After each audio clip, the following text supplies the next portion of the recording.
ഇടത് സർക്കാർ ചുമതലയേറ്റിട്ട് 4 വർഷം പൂർത്തിയായ മെയ് 20 UDF സംസ്ഥാന കമ്മിറ്റിയുടെ ആഹ്വാനപ്രകാരം സംസ്ഥാന വ്യാപകമായി കരിദിനമായി ആചരിച്ചു. പൂഞ്ഞാർ നിയോജകമണ്ഡലം കമ്മിറ്റിയുടെ നേതൃത്വത്തിൽ ഈരാറ്റുപേട്ടയിൽ കരിങ്കൊടി പ്രതിഷേധ പ്രകടനവും പ്രതിഷേധ യോഗവും നടന്നു.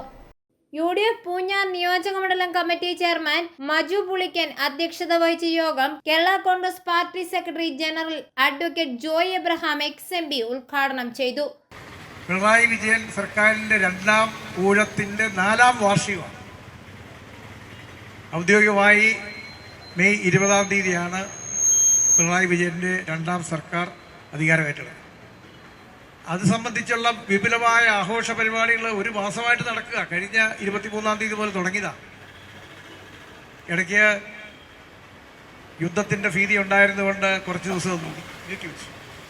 ഇപ്പോൾ വീണ്ടും തുടങ്ങിയിരിക്കുക. CPM-ൻ്റെ പണമൊന്നുമല്ല അതിന് ഉപയോഗിക്കുന്നത്. LDF-ലെ ഘടകകക്ഷികൾ സമാഹരിക്കുന്ന പണമല്ല അതിനുപയോഗിക്കുന്നത്.